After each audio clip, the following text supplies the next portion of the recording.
बिस्मिल्लाहिर्रहमानिर्रहीम। शुरू करती हूँ अल्लाह के नाम से जो निहायत मेहरबान और रहम फरमाने वाला है। अस्सलाम वालेकुम एंड गुड इवनिंग एवरीबॉडी। मैं हूँ मेहर बुखारी। हुकूमत की जानिब से बैरून मुल्क जाने की इजाज़त न देने पर आज अपोजिशन लीडर शहबाज शरीफ ने लाहौर हाई कोर्ट में हुकूमत के खिलाफ तौहीन अदालत और 7 मई के फैसले पर अमल दरामद न करने के खिलाफ 2 दरख्वास्तें दायर कर दी। दरख्वास्त में 6 सरकारी अफसरान, सेक्रेटरी दाखिला, DGFIA और दीगर को फरीक बनाया गया। दरख्वास्त में मौक़िफ़ इख्तियार किया गया कि रियासती इदारों को सियासी मुखालिफिन के लिए इस्तेमाल किया जा रहा है। अफसरान ने लाहौर हाई कोर्ट के फैसले पर अमल नहीं किया। नामजद अफसरान के खिलाफ तौहीन अदालत की कार्रवाई करके सजा दी जाए। अदालत ने कल दरख्वास्त समाअत के लिए मुकर्रर कर दी है। दूसरी तरफ हुकूमत वक्त ने लाहौर हाई कोर्ट के फैसले को सुप्रीम कोर्ट में चैलेंज कर दिया है। वफाक ने वजारत दाखिला के जरिए दायर अपील में मौक़िफ़ इख्तियार किया है कि लाहौर हाई कोर्ट ने मुतल्लिका हुक्काम से जवाब मांगा, ना ही कोई रिपोर्ट। बैरून मुल्क जाने की इजाज़त का एक तरफा फैसला नहीं दिया जा सकता। हाई कोर्ट ने नोटिस जारी किए बगैर हतमी रिलीफ फराहम किया। नोटिस के बगैर इजाज़त देने का जवाज़ नहीं पैदा होता। वजारत दाखिला की अपील में कहा गया कि शहबाज शरीफ को बैरून मुल्क जाने की इजाज़त देने की दरख्वास्त पर उसी रोज़ फैसला सुना दिया गया कि जो कानूनी असूलों के बरक्स है। शहबाज शरीफ के वापस आने की कोई गारंटी नहीं और वो मियां मोहम्मद नवाज शरीफ की वापसी के जामिन हैं। वफाक ने अदालत उज़्मा से दरख्वास्त की है कि लाहौर हाई कोर्ट का फैसला कलअदम करार दे दिया जाए। शहबाज शरीफ को बैरून मुल्क जाने से रोका जाए। हुकूमत ने एक तरफ सुप्रीम कोर्ट में अपील दायर की और दूसरी तरफ शहबाज शरीफ को रोकने के लिए उनका नाम आज ECL में भी डाल दिया गया।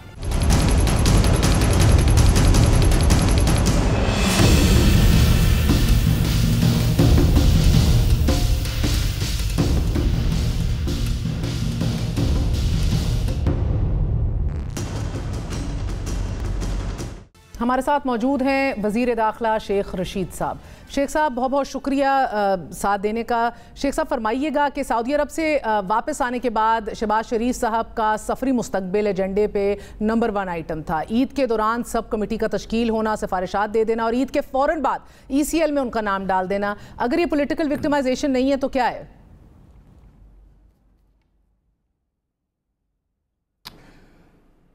मेहर क्या बातें कर रही हैं। चोर, डाकू, लुटेरे एक दिन में भाग के जा रहे हैं। सहरी रखना यहाँ पसंद नहीं कर रहे। कतर में उन्होंने जाके कतरीना ये आइसोलेशन करनी थी और 14 बंदे ऑलरेडी ऑन ECL में हैं। 5 बंदे उनके घर से भागे हुए हैं। भाई का ग्रंटर खुद भी भाग रहा था। और रोज़ हम NCOC की हमने ईद के दिन 2 समरियाँ की हैं, सर्कुलेशन में करते हैं। देखें वो पुराना वक्त और था जबकि कैबिनेट फैसला नहीं करती थी। यहाँ तो ज़रा सा CO अपॉइंट करना हो तो कैबिनेट की समरी सर्कुलेशन में आ जाती है। एक लाइसेंस देना हो असले का 30 बोर का तो सर्कुलेशन में समरी आए। मैं तो खुद समझता हूँ कि इस कैबिनेट पे ऐसा टाइम का बर्डन है कि दिन में ईद के दिन भी 3 समरियाँ की हैं, फिर पहले की हैं। सो कोर्ट ने एक बात मैं आपको वाजे कर दूँ कि वो PNIL पे था, ब्लैक लिस्ट था ही नहीं वो। और PNLI पे जब वो गया तो उसको रोका गया। इन्होंने लेट किया। नैब ने जब वो रहा हुआ था उसकी समरी आई, इन्होंने समरी को भेजा नहीं। और जब हमारे पास नैब की समरी आई, उसकी रिकमेंडेशन आई, हमने अगले दिन कैबिनेट को भेज दिया। ये 2 आदमी साइन करते हैं, फ़ारूक नसीम साहब और इंटीरियर मिनिस्ट्री की तरफ से मैं। कैबिनेट ने सर्कुलेशन के लिए रात को भेजा हुआ था। आज हमने मिनिस्ट्री के मातहत इदारे के हुकाम मौजूद थे अदालत के अंदर जब आया था। अभी तक तो ये तनकीद की जाती है कि भाई अदालती जो पेश है, अदालती रफ्तार जो है वो समझ से बाला है। क्या आप लोगों की रफ्तार भी इसके ऊपर एक्शन लेने में आप कह रहे हैं समझ से बाला नहीं है? ये दिस इज ऑर्डिनरी, ये इसी तरह काम होते हैं। इतनी तेजी से आपकी हुकूमत काम करती है तो सर अभी गवर्नेंस को भी तो लीप्स एंड बाउंड्स आगे बढ़ना चाहिए था। क्या ये वाकई इर्रेगुलर या एक्स्ट्राऑर्डिनरी किस्म की? मेरी गुजारिश सुने, किसी को हमें नोटिस नहीं मिला, उस पे एतराज़ लगा, वो एतराज़ भी दूर कर दिया गया। मैं आपके प्रोग्राम में कह रहा हूँ, आपके पहले प्रोग्राम में आपको मैं मुबारक भी देता हूँ और ये अर्ज़ करना चाहता हूँ कि हमें किसी ने नहीं नोटिस दिया। आज हमने सुप्रीम कोर्ट में केस किया जी उसके खिलाफ और उसमें ये रखा है कि हमें नहीं बताया गया। हमसे कोई एक ऐसा शख्स जिसमें 7 अरब का केस है और 14 मुल्ज़म ऑलरेडी ECL पे हैं, तो आइन के आर्टिकल 25 के तहत ये भी नाइंसाफ़ी है कि बाकी सारे मुल्ज़म आप ECL में डालें और इनका नाम ना, और फिर 4 अप्रूवर जो हैं, सुल्तानी गवाह जो हैं, वो भी ECL में है। अभी जो सुल्तानी गवाह हैं वो भी ECL पे हैं, तो फिर इस तरह कैसे चल सकता है निज़ाम? ये सर, बहुत से लोगों को महसूस हो रहा था कि आप भी शायद इस हक में नहीं है कि शहबाज शरीफ साहब को बाहर जाने देने से रोका जाना चाहिए। आप जाती तौर पे भी खुद भी काबीना का हिस्सा होते हुए इस हक में है कि उनको नहीं बाहर जाने की इजाजत देनी चाहिए? देखें, नवाज शरीफ को मैंने उस वक्त वोट दिया था। अब मैं ये समझता हूँ कि ये नाइंसाफ़ी है, फिर तो इस मुल्क में कोई केस ही नहीं ट्रायल होगा। उसने आना ही नहीं था और ये रेफरेंस ही ख़त्म हो जाना था। और ये रेफरेंस जो है वो अदालतें आपको गैर मामूली तौर पे मेहरबान दिख रही हैं शरीफ खानदान पे? मैं नहीं समझता इमरान खान जो है, इमरान खान किसी कीमत पर भी, हत्ता के इख्तदार के रिस्क पर भी, वो इनको नहीं छोड़ेगा। इतना बड़ा जुमला मैंने आपके पहले प्रोग्राम पे आज कह दिया। इख्तदार के रिस्क पे भी वो इनको नहीं छोड़ेगा। और ये लोग जो हैं, इमरान खान इनके बस में नहीं है, ये उस तक नहीं पहुंच सकते। और ठीक है सर, मैं तो आपको कह रही हूँ, क्या अदालती फैसले, अदालती बेल्स, बाहर जाने की इजाजत जिस रफ्तार से दी जा रही है, जितनी स्पीड से दी जा रही है, क्या आपको इसमें कुछ गैर मामूली दिखता है? देखें, दिखता तो गैर मामूली है, लेकिन अदालत है, जो फैसला करे उस पर तो अमल करना है। हम तो ये कहते हैं कि ये ब्लैक लिस्ट में था ही नहीं। हमारा जो आज इंटीरियर मिनिस्ट्री का सुप्रीम कोर्ट में स्टैंड है, वो मैंने 9 पॉइंट आपको बता दिए हैं कि ये हमने अपनी पिटीशन में दाखिल किए हैं आज, कि भाई एक तो ये था ही नहीं ब्लैक लिस्ट में, ये तो PNIL पे था। और दूसरा जो है, हमने कहा कि बाकी सारे के सारे मुल्ज़म जो हैं वो ECL पे हैं, सवाए इसके ये टेम्पर करेगा, ये वहां जदादें भेज देगा, ये अकाउंट को इधर उधर करेगा। तो खुद जितने करीब हैं पिंडी के, आप यकीनन जानते होंगे, एक बात और भी सरगर्म है कि एक लार्जर अग्रीमेंट का जिक्र हो रहा है, एक लार्जर प्लान का जिक्र हो रहा है, जिसके तहत शहबाज शरीफ साहब बाहर भी आए, उसके बाद उनको बाहर जाने के लिए वो जा भी रहे हैं, एक कॉन्फिडेंशियल बात करने के लिए बड़े मियाँ साहब से। तो क्या ये लार्जर अग्रीमेंट, जिसके बारहा वज़ीर आज़म पाकिस्तान में इमरान खान साहब भी आगाह हैं, इस पे निजी महफिलों में कमेंट भी कर चुके हैं, क्या इस लार्जर एग्रीमेंट के खिलाफ आप लोग ये हंगामी बुनियादों पे, ये वॉर फुटिंग के ऊपर ये काम कर रहे हैं? अब टक्कर उधर से भी ली जाएगी? कोई वॉर फुटिंग नहीं है। चले, वॉर फुटिंग तो नहीं है, मगर कोई लार्जर अरेंजमेंट का तो आप जिक्र समझ रहे हो जिसका मैं कर रही हूं। कोई क्या लार्जर अरेंजमेंट है? मेरे सामने 3 दिन से 4 दिन रह रहा है, मेरा फजलुर रहमान को मिलने का उसका नहीं ये तासर दे रहा है। देखें, अगर इन्होंने ये समझते हैं कि इनकी कुछ सियासत बदलने जा रही है, जैसे जुबैर ने कल परसों कहा, तो फिर तो ये जो जुबान इन्होंने इस्तेमाल की है पाक फौज, अजीम फौज के खिलाफ, ये तो थूक के चाटने वाली बात होगी ना। अब खड़े रहें, डटे रहें, अपने बयान पे डटे रहें, अपने बयानिए पे। एक और नैरेटिव के हामी हैं। Shahbaz Sharif does not represent the narrative you are talking about. So ये बात आप भी समझते हैं, इदारे भी समझते हैं, इस मुल्क में बच्चा समझता है। मैं समझता हूँ ये बात मैं समझता हूं, पर इधर मैं इमरान खान को भी समझता हूं, जिसको अपोजिशन नहीं समझती। नो वे। तो आप इमरान खान साहब को इतना भी समझते होंगे कि अगर किसी दारा जाती टक्कर भी लेनी हो इस आड़ के अंदर, तो वो लेंगे? टक्कर की बात नहीं कर रहा मैं, आपको बिल्कुल फ्रेश अभी आधे घंटे पहले की बात कर रहा हूं। उसने मुझे कहा no way at all Sheikh Rashid, interior ministry will take full stand against them. और जो चोर 7 अरब रुपया सारे पाकिस्तान की जेलों के लोगों को छोड़ दें, तो 7 अरब रुपए का उनका केस नहीं बनता, तो नहीं जाने देंगे। जस्ट 15 मिनट्स, आधा घंटा पहले।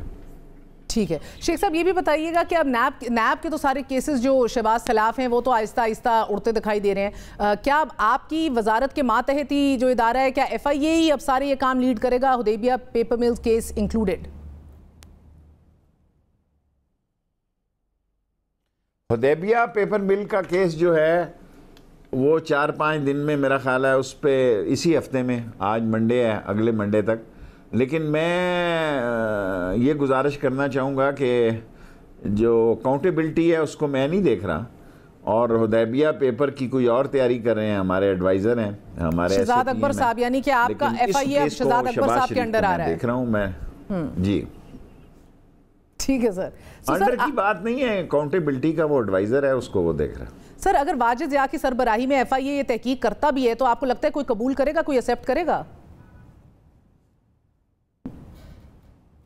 वाजिद ज़िया करैक्टर वाला आदमी है, क्यों नहीं कबूल करेगा? कोर्ट में भी जाएगा ना, उसको कोर्ट में भी बुलाएंगे, कोर्ट में भी होगा, अल्टीमेटली फैसला तो कोर्ट में होगा, सुप्रीम कोर्ट में। जो सुप्रीम कोर्ट का फैसला होगा सबको कबूल होगा।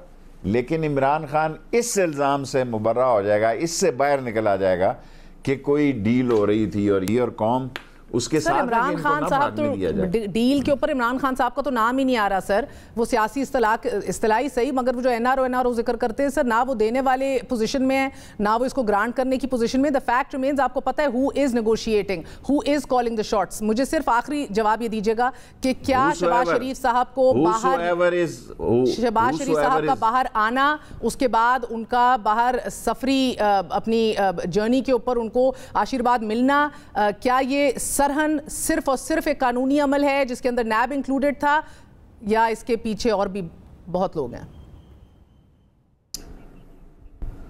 Whosoever is calling the shot, I being an interior minister follow the Imran Khan directive and the direction and the decision. His clear-cut directions are they will not go at any cost. Thank you as fresh as I am giving you the interview. बहुत बहुत शुक्रिया। तो सब बाहर जाना चाहते हैं। शेख रशीद साहब हमारे साथ मौजूद थे, वजीर दाखिला। A very short break, we gonna be right back, keep watching Hum news.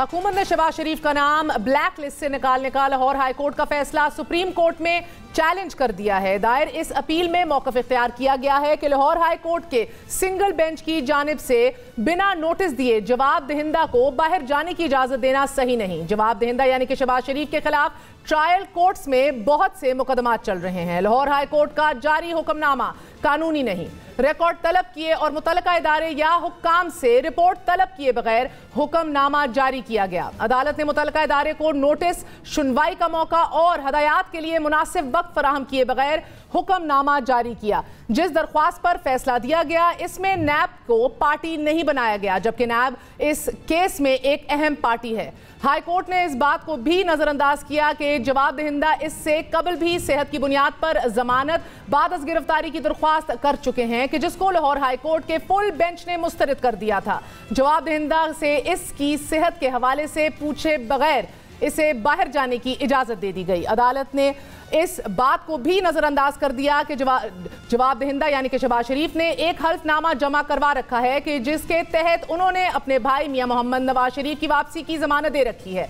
Miyan Nawaz Sharif London में मुकीम है और अक्सर उनको अवामी मकामात पर देखा जाता है। उनकी सेहत भी अच्छी है लेकिन वो अभी तक अदालतों से भागे हुए हैं। अदालत ने इस बात को भी नजरअंदाज किया कि जवाब दहिंदा यानी कि शहबाज शरीफ की फैमिली के दीगर अफराद कानून से भागे हुए हैं और बैरून मुल्क मुकीम हैं। इस बात की कभी इम्कानात मौजूद हैं कि जवाब दहिंदा मुल्क से बाहर जाकर अपनी फैमिली के दीगर अफराद के हमरा रहना शुरू कर दें ताकि उनके और दीगर अफराद के खिलाफ चलने वाले मुकदमात को तूल दिया जा सके। लाहौर हाई कोर्ट के सिंगल बेंच ने यह फैसला जारी करके कानूनी गलती की है क्योंकि जवाब दहिंदा ने अदालत के सामने किसी मजाज मेडिकल इंस्टीट्यूट की कोई मुसद्दका रिपोर्ट नहीं रखी। जवाब दहिंदा के अपने बकौल लंदन इलाज के गर्ज से जाने से कबल कई रोज तक उनका कतर में ठहरने का प्लान है। यह फैसला कानूनी तौर पर गलत है क्योंकि इस हुक्मनामे की बुनियाद इलाज के लिए लंदन में किसी निजी अस्पताल की जानिब से ऑनलाइन रिजर्वेशन पर दी गई है।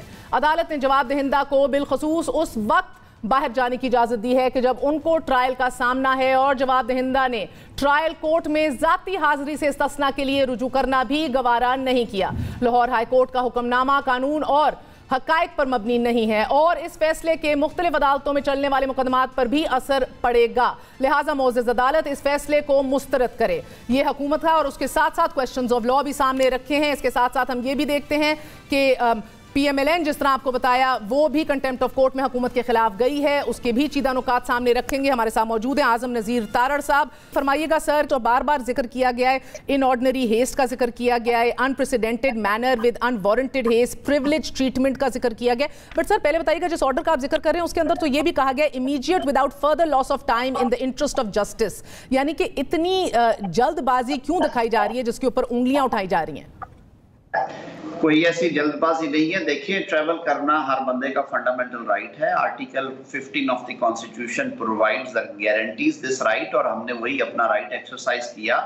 शहबाज शरीफ साहब का सारी दुनिया को पता है कि वो कैंसर सर्वाइवर हैं, और उन्होंने एक पीरियोडिकल अपना टेस्ट करवाने होते हैं जिसे मेडिकल एग्जामिनेशन कहते हैं।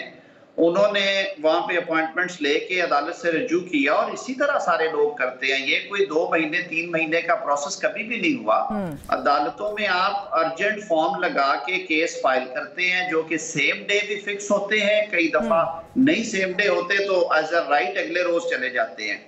प्रिलिमिनरी हेयरिंग होती है, कोर्ट अगर सेटिस्फाइड है वो दूसरा सरकार को सरकारी वकील मौजूद होते हैं या अदालत उन्हें ऑन कॉल तलब कर लेती है। उनको सुन के ये एक दफा तो नहीं हुआ, ये तो दर्जनों ऐसे केसेस हैं। इनके अपने बंदे भी, ये जुल्फी बुखारी साहब को जब रोक लिया गया था वहां पे, वो मक्का जाने से उमरा के लिए जा रहे थे 2018 में, इन्हीं की शायद अपनी गवर्नमेंट ही थी उस टाइम पे, उन्होंने इसी तरह रजू किया। तो ये कोई पहली दफा नहीं हो रहा। अच्छा तारड़ साहब, आपने जिक्र किया डेप्यूटी अटॉर्नी जनरल का, ये केस जब लिस्ट हुआ तो तब अर्जेंट केस के नाम के ऊपर हुआ और फौरी तौर पे 12 बजे बुला लिया गया उसी दिन 7 मई को। उसके बाद डेप्यूटी अटॉर्नी जनरल जब अपेयर हुए तो उन्होंने कहा कि मुझे वक्त दरकार है, मजीद इंस्ट्रक्शंस डिपार्टमेंट से मिल जाएं तो बेहतर होगा, मगर उनको फ़कत 30 मिनट दिए गए। उसके बाद जब वो आए 12:40 के ऊपर एक दफ़ा फिर समाअत शुरू हुई। उन्होंने कहा कोरोना की वजह से और ईद की छुट्टियों की वजह से जो मुतलका अफसरान हैं और डिपार्टमेंट्स हैं उनसे मेरा रुजू नहीं हो रहा, कांटेक्ट नहीं हो रहा, इसको में टाइम दिया जाए। And then of course he raise the question of maintainability. इसके बावजूद भी ये फैसला दिया गया सर, और डेप्यूटी अटॉर्नी जनरल ने जो सबमिशंस दी उन्होंने डिफरेंसेस बताए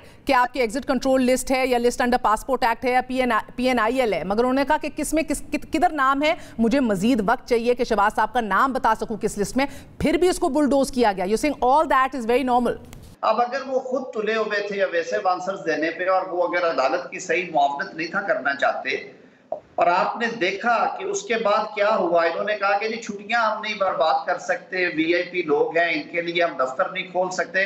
फिर सारी छुट्टियां तो इन्होंने बर्बाद की हैं, अपनी भी, फवाद साहब की छुट्टी भी बर्बाद की। अच्छा खासा इन्होंने लाहौर आ जाना था, और इन्होंने दफ्तर खुलवाए, सब कमेटीज बनाई, उसमें शेख रशीद साहब और फरूक नसीम साहब को जिम्मेदारी सौंपी, DGFI ने अपना दफ्तर खोला, नैब ने अपनी चिट्ठी डाली, इंटीरियर वालों ने अपना काम किया। उसके बाद कैबिनेट से भी छुट्टियों में इसको बाय सर्कुलेशन करवाया गया। तो ये जो दो रुखी है हुकूमत की, अब बाद में ये इन्होंने रोना शुरू कर दिया। फिर इन्होंने पूरी ढटाई के साथ कोर्ट ऑर्डर को मेडिटेट किया, फ्लाउट किया, उसको सैबोटेज किया, उसको इम्प्लीमेंट ना होने दिया। तो सरकारें इस तरह नहीं करती हैं, हुकूमतें जिद्दें नहीं करती इस तरह की।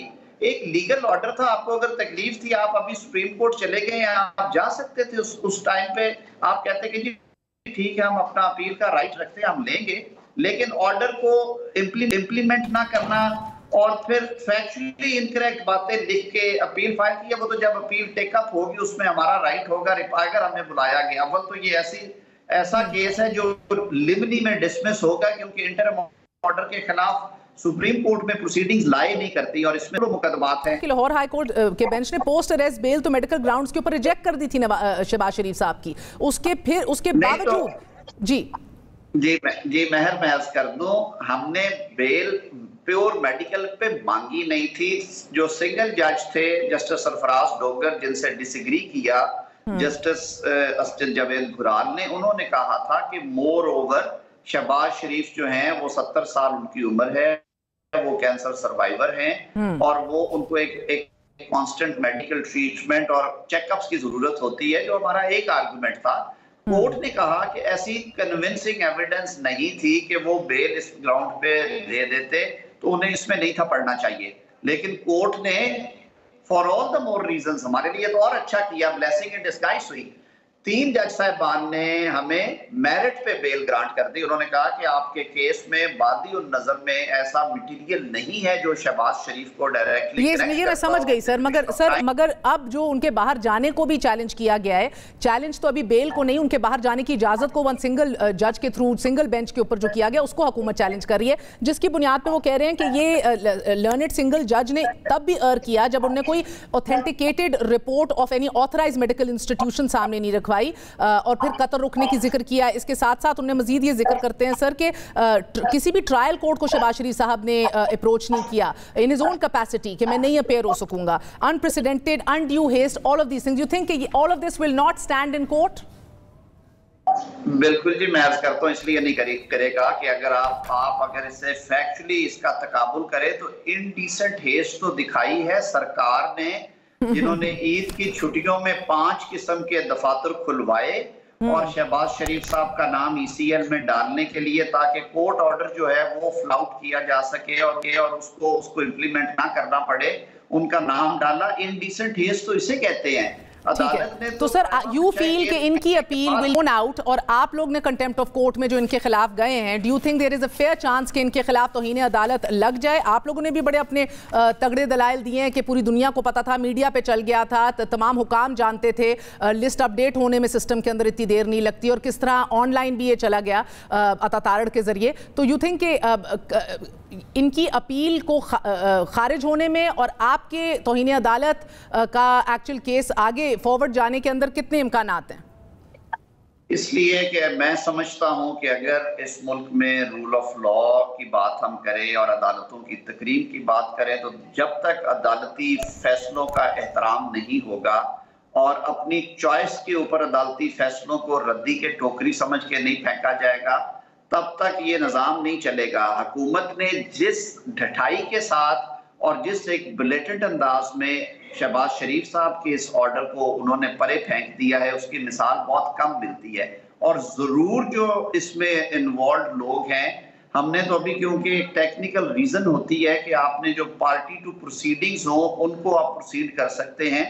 जो मुशीरे एहतसाब ने उस दिन प्रेस कॉन्फ्रेंस से की और ये सारे एक ब्रिगेड सामने आ गई, जी मारे गए, लुटे गए, शहबाज शरीफ बाहर चले गए, भी भूचाल आ जाएगा।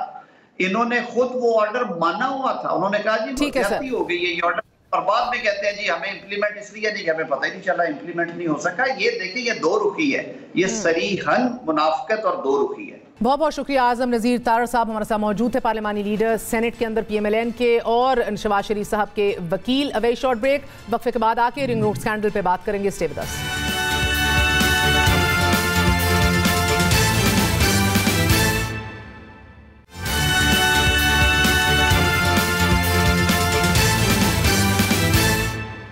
पिंडी रिंग रोड मंसूबे की लागत में इजाफे की खबरें सामने आने के बाद वज़ीर आज़म पाकिस्तान इमरान खान ने तहकीकात का हुक्म दिया और बिडिंग का अमल भी रोक दिया गया, जिसके बाद गुज़िश्ता हफ्ते इसी स्कैंडल की इंक्वायरी मुकम्मल की गई और मंसूबे से बिलवास्ता या बिलावास्ता जुड़ी ब्यूरोक्रेसी में बड़े पैमाने पर तबादले किए गए। ये रिपोर्ट साबिक commissioner Rawalpindi captain retired Mohammad Mahmood, Shahbaz Sharif के साबिक principal secretary doctor Tauqeer Shah और चंद हाउसिंग सोसाइटीज के मालकान के लिए किसी नाइटमेयर से कम नहीं। नाज़रीन, इनका जिक्र रिपोर्ट में सबसे ज्यादा है। मोहम्मद महमूद पर रिंग रोड की सिमत में गैर कानूनी तब्दीली, गैर कानूनी तौर पर बोलियों का इश्तिहार देने, कंसल्टेंट्स की मिली भगत के साथ बोली का इश्तिहार देना और इख्तियारात से तजावुज़, फंड्स में खुर्द बुर्द की। उन्होंने अपने बेनामीदार बाबू मोहम्मद नवाज के जरिए R3 जैसे अहम पॉइंट्स पर जमीन की खरीदारी करवाई और इन बेकायदगियों का मकसद हाउसिंग सोसाइटीज को फायदा पहुंचाना बताया जाता है इस रिपोर्ट के अंदर। इसी तरह रिपोर्ट में member PPP doctor Farrukh Naveed के किरदार पर भी सवालात उठाए गए हैं। रिपोर्ट में इंकशाफ किया गया है कि शहबाज शरीफ के साबिक principal secretary doctor Tauqeer Shah ने पसवाल जिगजैग की अलॉटमेंट पर असरअंदाज होकर खुद को या फिर अपने खानदान को फायदा पहुंचाने की कोशिश की। और इसी तरह रिपोर्ट में इंकशाफ यह भी किया जाता है कि मेजर जनरल सलीम इसहाक ने मूरोस मिस्टर चेंज को गैर कानूनी तौर पर अपनी ज़मीनों की जानिब शिफ्ट किया बाकायदा तौर पर, जिसका फ़ायदा उन्हें और उनके ख़ानदान को हुआ। रिपोर्ट में मुफादात के टकराव के चैप्टर में साबिक कमिश्नर रावलपिंडी मोहम्मद महमूद और साबिक LAC वसीम के किरदार को भी सामने लाया गया है। इनके ऊपर मलबा डाला गया है और इन्हीं दो अफसरान के खिलाफ नैब में कार्रवाई करने की सिफारिश की गई है। 2017 में नेस्पाक ने 6 रोया मंसूबे का डिज़ाइन तश्कील दिया था। डिज़ाइन में कम अज़ कम 3 बार तब्दीली की गई। तमाम तर मुद्दा आज भी एज वी स्पीक सवाल उठाए जा रहे हैं, ब्यूरोक्रेसी पे क्यों डाला जा रहा है, किसी अहम हुकूमती शख्सियात या उनके किसी फ्रंटमैन का नाम क्यों नहीं बाकायदा तौर पे लिया जा रहा। और इसी हवाले से हम बात करेंगे इसी स्कैंडल से जुड़े एक अहम किरदार, एक सीनियर सियासतदान वजीर हवाबाजी गुलाम सरवर खान साहब से, जो हमारे साथ मौजूद हैं। सरवर साहब, बहुत बहुत शुक्रिया आपका हमारा साथ देने के लिए। Thank you very much Indeed for joining us. आपने आज एक बड़ी तवील प्रेस कॉन्फ्रेंस की और अपना नाम क्लियर करने की कोशिश की इस स्कैंडल से कि आपका कोई लेना देना नहीं है। तो खान साहब, सबसे पहले अप फ्रंट एक चीज़ अगर आप इजाज़त दें तो क्लैरिफाई कर दीजिएगा, क्या आपके साहबजादे या आपके किसी भी नेफ्यू ने फाइलें खरीदी हुई हैं इनमें से एक बड़ी सोसाइटी के अंदर?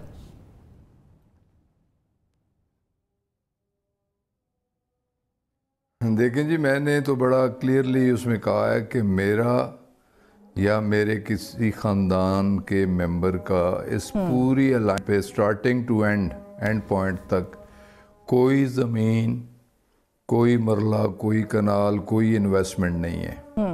ना थी, ना है, ना होगी। इसकी अलाइनमेंट ये रहती है, इसकी अलाइनमेंट तब्दील होती है, ये बनता है, ये नहीं बनता, इससे मुझे कोई सरोकार नहीं। मैं तो इतना कैटेगोरिकली कह चुका हूँ कि अगर किसी के पास कोई सबूत है तो मैं चैलेंज करके कह रहा हूँ कि वो लाए सामने आ जाए, अवाम की अदालत में आ जाए, इससे PID के हॉल में आ जाए, मुझे कहे कि ये तुम्हारा या तुम्हारे किसी ख़ानदान के फ़र्द की तुमने फ़ाइल ख़रीदी है, तुमने ज़मीन ख़रीदी है, तुमने ज़मीन बेची है, तुम्हारा किसी सोसाइटी के साथ एग्रीमेंट है, तुम्हारा किसी के साथ फाइनेंशियल इंटरेस्ट है, तो सवाल ही नहीं पैदा होता। तो मैंने तो इसी बुनियाद पे, देखें ना, रिपोर्ट में मेरा कोई नाम नहीं, किसी पॉलिटिकल फिगर का नाम नहीं। अलाइनमेंट हमारे कहने पे ना पहले अलाइनमेंट फ़ाइनल हुई, ना उस अलाइनमेंट में कोई अमेंडमेंट हुई। अलाइनमेंट जितने भी सरकारी एहलकारान हैं उसमें PND डिपार्टमेंट है, उसमें RD है, उसमें कमिश्नर ऑफिस जो एज अ प्रोजेक्ट डायरेक्टर इस केस को देख रहे थे, ये सारा काम उनका है। और जहाँ सड़कें बनती हैं वहाँ इकनॉमिक एक्टिविटीज़ होती भी हैं, वहाँ सोसाइटीज़ बनती भी हैं, वो एरिया ओपन होता भी है। देखें, आज अगर मैं ये दावे के साथ कह रहा हूँ और इंशाल्लाह ताला ये प्रोजेक्ट बनेगा भी, थ्रू भी होगा, ऑन टाइम इसकी ग्राउंड ब्रेकिंग भी होगी और इसकी कंप्लीशन भी होगी, हमारे ही टेन्योर में होगी इंशाल्लाह। हमारी पूरी कोशिश है, इससे 1000 बिलियन की इकनॉमिक एक्टिविटी होगी इस एरिया में। मालूमात सामने आ रही है उसके अंदर गो के जो साबिक कमिश्नर हैं उन्होंने शहजाद अकबर साहब और सुमरों के साहब के माबैन जो ज़मीनी तनाज़ा था उसके अंदर किरदार अदा किया था। ये भी किसी से ढकी छुपी बात नहीं है कि ये नागवार ठहरा आपके कॉलीग को, और बाद अज़ां ये कमिश्नर चेंज हुए, अभी जो कमिश्नर आए हैं ये कितने फेवरेट हैं, ये इतने फेवरेट और स्पेशल क्यों हैं?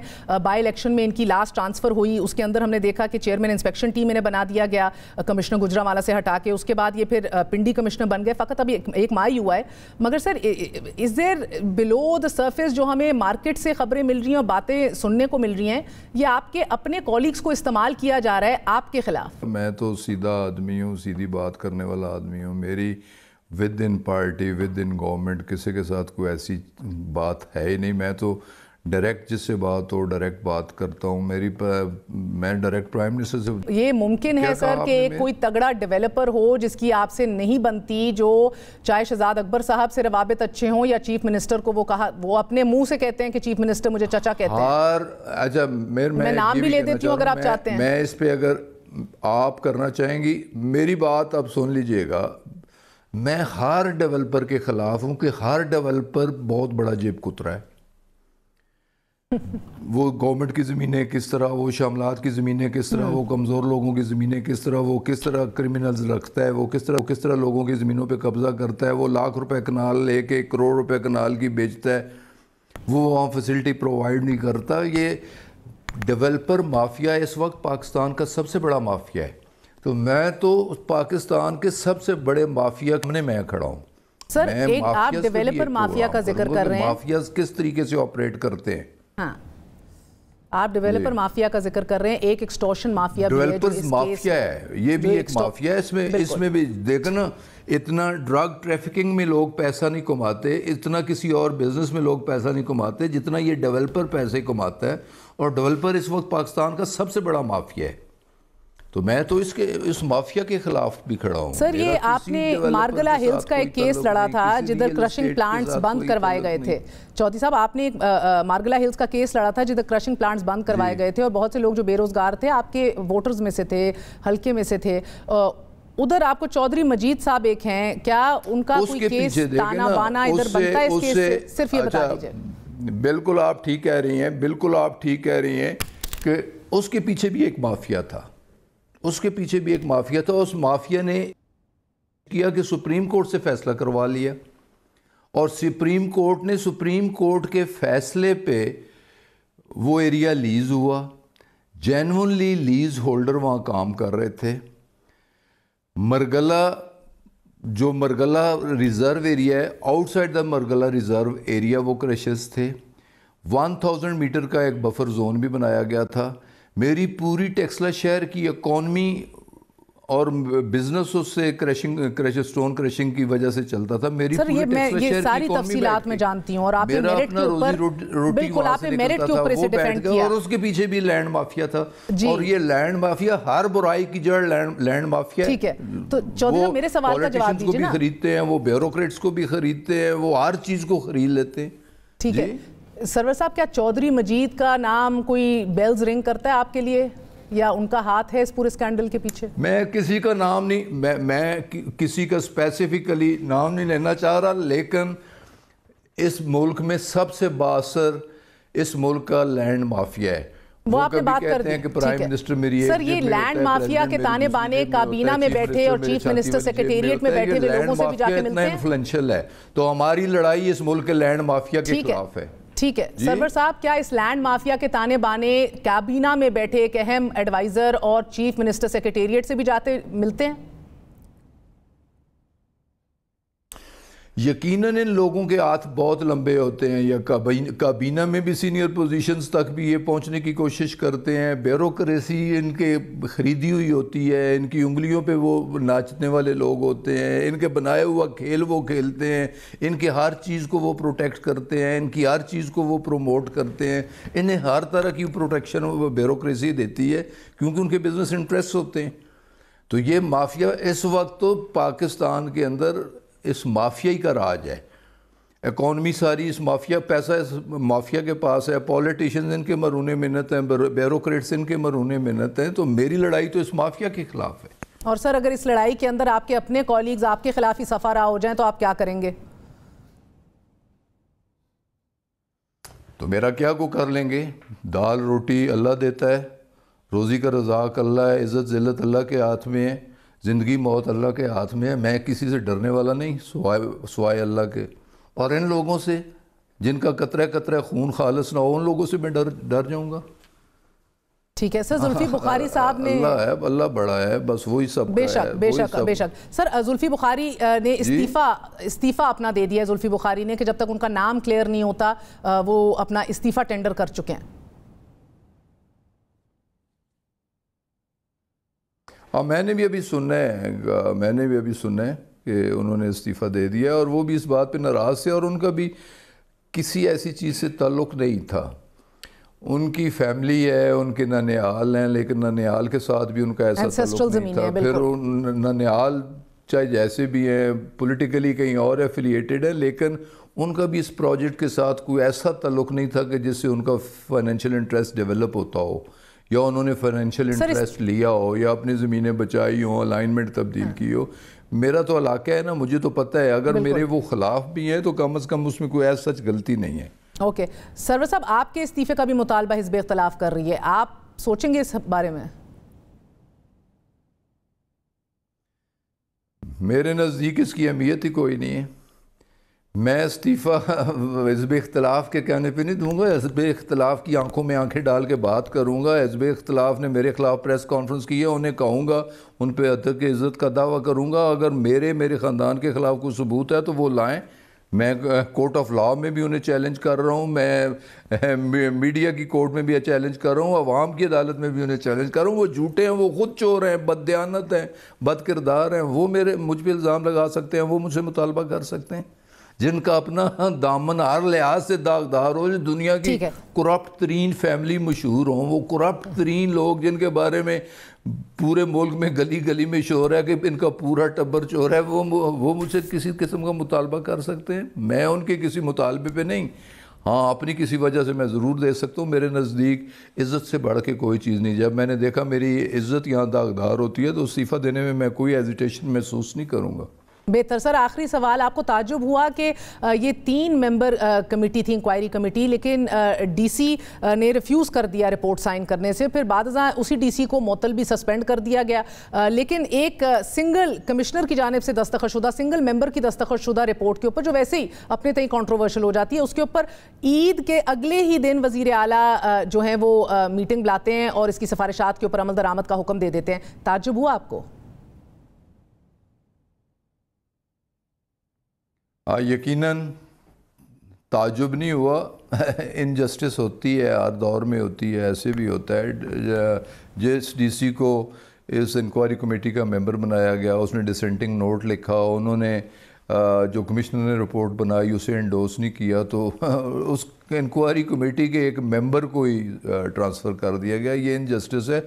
और उस रिपोर्ट को भी ना फिर कंट्रोवर्शियल हो गई ना रिपोर्ट, जिसमें कि उस सर आपकी हुकूमत के वज़ीर आला बैठे हैं, इस कंट्रोवर्शियल रिपोर्ट के ऊपर क्यों उन्होंने फिर अमल दरामद के अहकाम जारी कर दिए? तो वो रिपोर्ट क्रेडिबल नहीं रहती।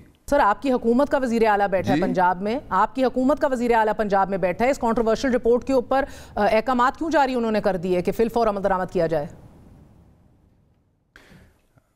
देखें जी, वज़ीर आला बैठा है, चीफ सेक्रेटरी बैठा है, उन्हें सोच समझ के फ़ैसला करना चाहिए था, देखभाल के फ़ैसला करना चाहिए था, कम अज़ कम उनकी बात को भी सुनना चाहिए था, डीसी की रिपोर्ट को भी देखना चाहिए था, उसे भी मलूज़े ख़ातर रखना चाहिए था कि सिंगल इंक्वायरी कमेटी 3 रुकनियाँ और एक बंदे की रिपोर्ट पर एक्शन ले लेना मेरा ख्याल है जस्टिफाई नहीं करता।